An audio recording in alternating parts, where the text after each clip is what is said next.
Livro do profeta Jeremias, Lamentações. Nós temos aqui o capítulo 3, muito importante. Eu convidaria você para ler, parar um tempo e ler o capítulo 3 do livro de Lamentações, Lamentações de Jeremias, né? Jeremias foi aquele profeta que ficou junto com o povo, sofreu as consequências da rebelião, mas diz aqui o versículo 19: Lembro-me da minha aflição e do meu delírio, da minha amargura e do meu pesar. Lembro-me bem disso tudo, e a minha alma desfalece dentro de mim. Duas coisas importantes no livro de Jeremias, e aqui nós podemos aprender, é a depressão. A depressão é uma coisa que todos nós sofremos, alguns mais, outros menos. A depressão é um problema do mundo, um problema da queda, um problema da dificuldade que nós temos com a falta de Deus. Esse mundo jaz no maligno, então a depressão é uma coisa que acontece com todos. Agora, como você vai reagir à depressão, não só a depressão, como qualquer enfermidade, como qualquer mal, como qualquer pensamento ruim, você pode até pensar ruim, você pode até ter pensamentos maus, mas você não vai dar sequência. Por exemplo, igual a ira, né? A ira é um instrumento de defesa que Deus deu a nós. A Bíblia fala, não se põe o sol sobre a vossa ira. Ou seja, a ira é uma coisa de Deus. Agora, se eu pegar esta ira e atingir alguém com raiva, pegar um ferro, atacar, pegar uma pedra, pegar uma arma, e devido à minha ira, que foi até provocada, aí eu cometo um delito. Agora, se eu estou irado e uso de autoridade, por exemplo, uma pessoa começa a brincar com você, começa a te irritar, você fala para, e ela continua, e você dispara e ela continua. Até que uma hora você dá um grito, você dá um brado e fala assim, vamos parar. Aí a pessoa se acomoda e opa, ou seja, a ira é um instrumento de defesa que Deus nos deu. Então, agora se eu pegar a ira e ficar irado e aí agredir a pessoa, então eu perco os meus direitos. Então aqui a depressão é algo assim também. Veja que o profeta está falando que, olha, eu lembro das coisas negativas. Ele estava num momento lembrando das coisas negativas, as coisas ruins que eles estavam passando. Ele, como profeta, viu todas as coisas, né? Ele é um homem de aflição, ele viu o povo se rebelar contra Deus e ele viu o pecado trazer as consequências. Mas agora o que ele fala? Lembro-me da minha aflição e do meu delírio, e da minha amargura e do meu pesar. Veja, isso é uma profunda depressão que ele está passando. Agora, a depressão vai bater na porta de cada um. As coisas ruins que nos acontecem, as coisas negativas que passam na nossa vida, elas vão nos cobrar, a gente vai lembrar, não tem como você não lembrar que você foi ferido, que você foi machucado, não tem como você não lembrar que um ente querido partiu. Agora, como você vai reagir diante das coisas negativas que aconteceram na sua vida ou acontecem na nossa vida é a diferença. Se eu parar e ficar assim, porque a vida é assim mesmo, perdi a oportunidade, se eu tivesse feito isso, se eu tivesse estudado, se eu tivesse me casado com outra pessoa, se eu tivesse arrumado emprego, se eu tivesse ido para outro país, se eu tivesse feito tantas coisas, realmente você pode lembrar disso. Agora, fazer com que isso se torne um empecilho ou ficar remoendo dentro de você é o problema. E ele está dizendo assim, olha, eu estou numa profunda depressão, né? E o que acontece? Todavia lembro-me também a minha amargura, lembro-me da minha aflição e do meu delírio, e da minha amargura e do meu pesar. Lembro-me bem disso e a minha alma desfalece dentro de mim. Então veja que se você ficar concentrado naquilo que deu errado, naquilo que foi passado, ou até das coisas boas, passado é para ficar lá. As coisas boas, tanto as coisas boas como as ruins, elas devem ficar no passado. Eu posso ter boas recordações, mas eu falo assim, olha, eu tive sucesso no passado e agora não estou tendo sucesso, então eu vou ficar só, não, porque na minha época eu fazia dessa maneira, né? Não, porque na minha época eu vivia, porque agora eu estou vivendo uma outra época. Quando eu era menino, eu vivia e agia como menino, agora eu estou numa idade adulta, então eu vou agir como adulto, eu vou mudar, as coisas mudaram, então eu também vou mudar. E aí o que ele fala? Se ele continuar naquela posição, a alma dele vai entrar em amargura. As doenças vão começar a entrar na sua vida. As coisas negativas vêm. Se você abrir a porta e ficar, né, chorando, tem gente que antecipa a desgraça. Tem pessoas que antecipam a coisa que vai acontecer lá na frente. Eu já peguei gente assim, estava chorando. Por que estava chorando? Eu estou lembrando se um dia meu pai morrer, minha mãe morrer. Falei, mas eles já morreram? Não, estão aqui. Então você está antecipando uma dor que não aconteceu não aconteceu ainda e a pessoa já trouxe para dentro dela. É as pessoas que ficam com medo de eu perder, enquanto pessoas assim, eu tenho um dinheiro e se eu perder esse dinheiro? Né? Para com isso, já aconteceu, você perdeu? Não. Então, mas você sabe que as coisas podem acontecer? Lógico que pode acontecer, mas eu não vou antecipar. A Bíblia diz o seguinte, basta cada dia o seu mal, basta cada dia as preocupações. O dia de amanhã, hoje é segunda-feira, nós estamos já querendo pensar na quinta, na sexta, o que eu vou fazer no ano que vem. Vamos viver, lógico, planejamentos acontecem, mas assim, ficar trazendo problemas ou medos do futuro para o presente, está repreendido em nome de Jesus. Deixa lá na frente, e o que ficou para trás também, deixa lá atrás. As coisas boas servem para te motivar. Fala assim, puxa, um dia eu fiz dessa forma e deu certo. Não é que eu vou repetir a mesma fórmula, mas eu vou pegar o mesmo incentivo, a mesma força. Josué e Caleb disse o seguinte, olha, tem um desafio diante de mim, ele tinha 85 anos, e ele disse assim, eu me sinto tão jovem quanto eu era lá, eu tenho a mesma força e o mesmo vigor, eu posso ir para a guerra e voltar da guerra, porque tem muita gente que acha que vai para a guerra e já vai derrotado. Uma vez eu expressei para uma amiga minha, um casal de amigos, quando surgiu a guerra do Iraque, os Estados Unidos, eu falei assim, eu gostaria de ir lá para a guerra do Iraque. Eu teria vontade de participar daquela guerra como um voluntário, alguma coisa, para ajudar as pessoas. E aí essa pessoa disse assim, é bom, né? Já vai para a guerra, é bom que já morre, né? Eu falei, não, eu nunca pensei em ir para uma guerra para voltar num caixão. Eu nunca pensei em entrar num problema para voltar com ele derrotado, com a vida derrotada. Não, eu falei assim, não, eu vou para a guerra e vou vencer a guerra e vou voltar vivo daquela guerra, talvez com traumas, lógico, talvez com cicatrizes, como eu tenho o meu livro, Cicatrizes da Vitória, né? Jesus sofreu cicatriz, Jesus na sexta-feira passou coisas terríveis, Jesus entrou numa profunda depressão, e eu quero te dizer que ele levou sobre si a sua depressão, essa depressão que está na tua vida, esse mal que está te roubando, fazendo você ficar amuado, calado, sofrendo dentro de si, Jesus levou. Jesus passou por depressão profunda quando ele viu todo mundo abandonando, quando ele viu as cusparadas ele recebeu, quando ele viu a dificuldade, o nosso mal, o nosso pecado, ele entrou em depressão.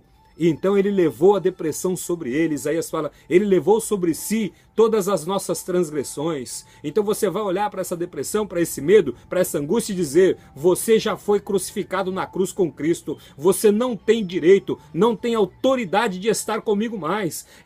Este mal não tem poder e nem autoridade de estar no meu corpo. Se não tem, então eu estou expulsando, porque quem tem autoridade sou eu, quem tem autoridade é você. Então caminhe nessa força e nessa autoridade. E aí ele diz o seguinte, se ele ficar naquela posição de depressão, olha, porque tudo isso aconteceu, eu vou desfalecer, ele vai ficar doente. Mas veja o que ele fez. Ele disse o seguinte, todavia, agora que é interessante, ele está mostrando o lado ruim na vida dele. Ele está mostrando um ponto difícil que ele enfrentou. Mas agora o que ele está dizendo? O versículo 21, todavia lembro-me também do que me pode dar esperança. É isso que a gente tem que lembrar, aquilo que pode te dar esperança, aquilo que pode te dar alegria, graças ao seu amor. O que pode te dar esperança? Você pode estar aí com esperança no governo, no 2018 que vai entrar uma nova eleição, ou nos novos tempos que virão. A sua esperança tem que estar no amor e na misericórdia de Deus.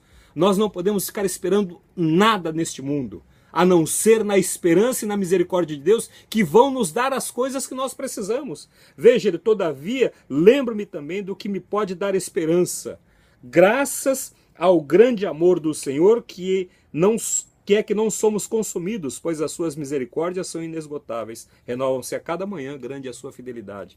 Então a esperança que Jeremias nos ensina é confiar no amor e na misericórdia de Deus.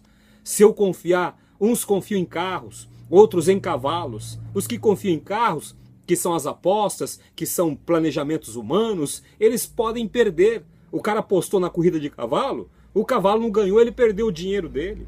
E aí ele vai se frustrar.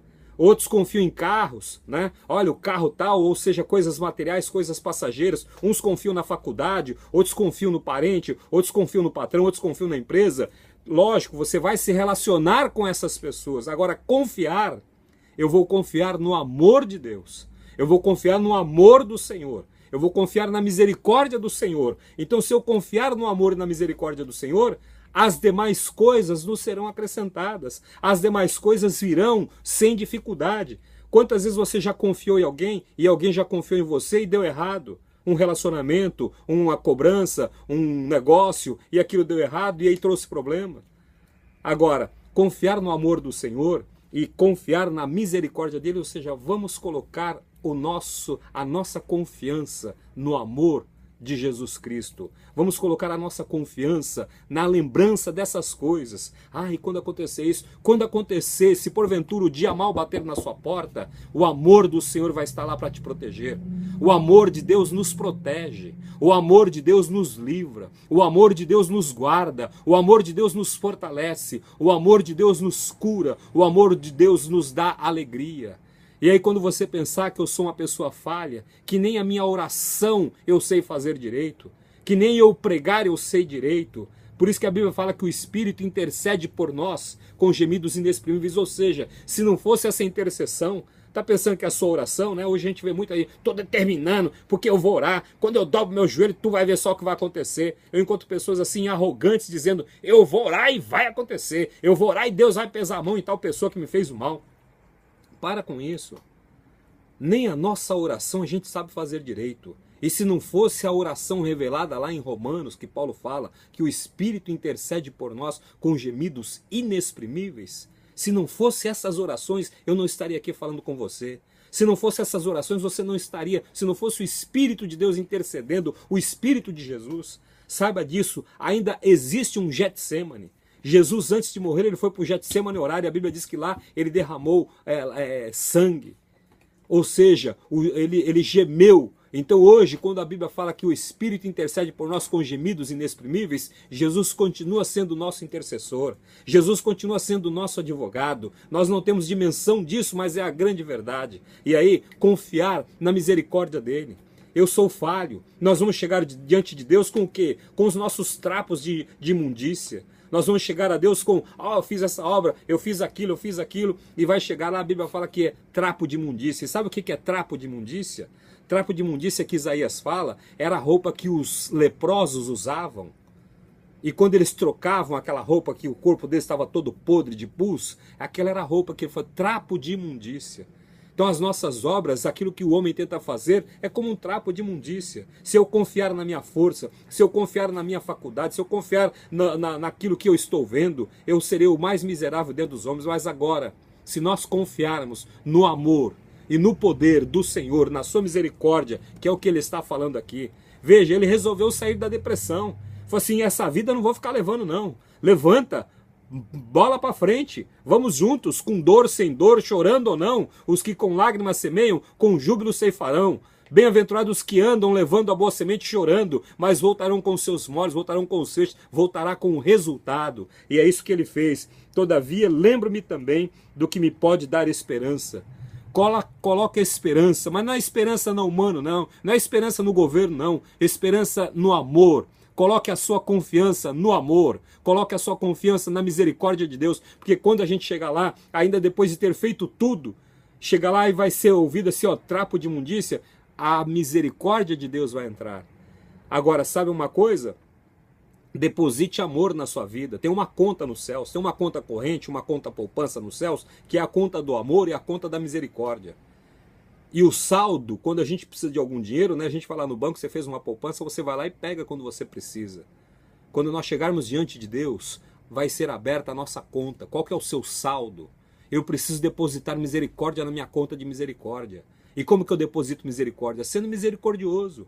Misericordioso, compassivo, longânimo e justo. Não bobo, mas exercendo as coisas que Deus nos dá.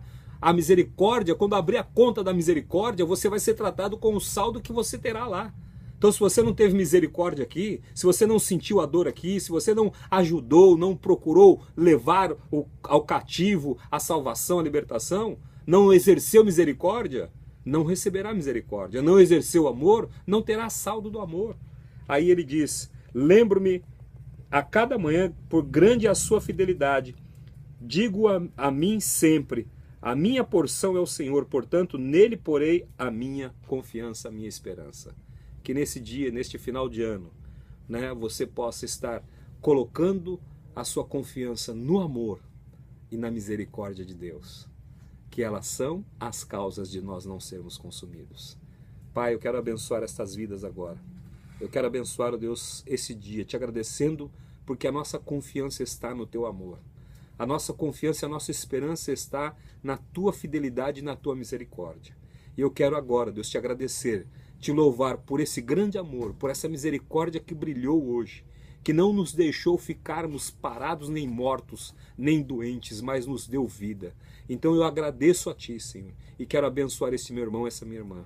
Que seja repreendido todo espírito de depressão, todas as doenças que estão, todas as doenças deste século, essas doenças mentais, essas doenças que estão fazendo mal, eu repreendo agora no nome de Jesus. Pai, que como Jeremias, ela possa experimentar a tua graça e a tua misericórdia. Em nome de Jesus, ó Deus, que se levante, que não deixe o mal, que esta pessoa se levante na autoridade. Na autoridade, eu te unjo para você se levantar desta cama, para se levantar deste laço de depressão, para se levantar deste laço de medo, de incerteza, de insegurança, para que você caminhe na vida e na vida abundante que Jesus veio te trazer, que Jesus veio te dar.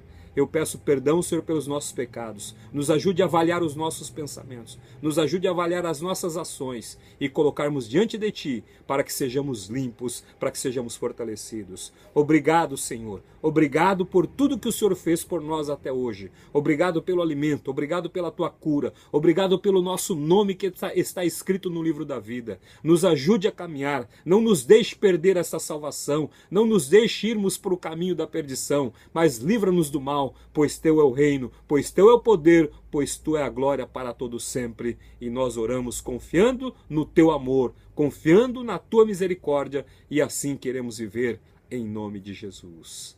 Que o Senhor te abençoe e te guarde. Que o Senhor sobre ti levante o seu rosto e faça brilhar. Que Deus tenha misericórdia de ti e te guarde. Guarde você e a sua casa.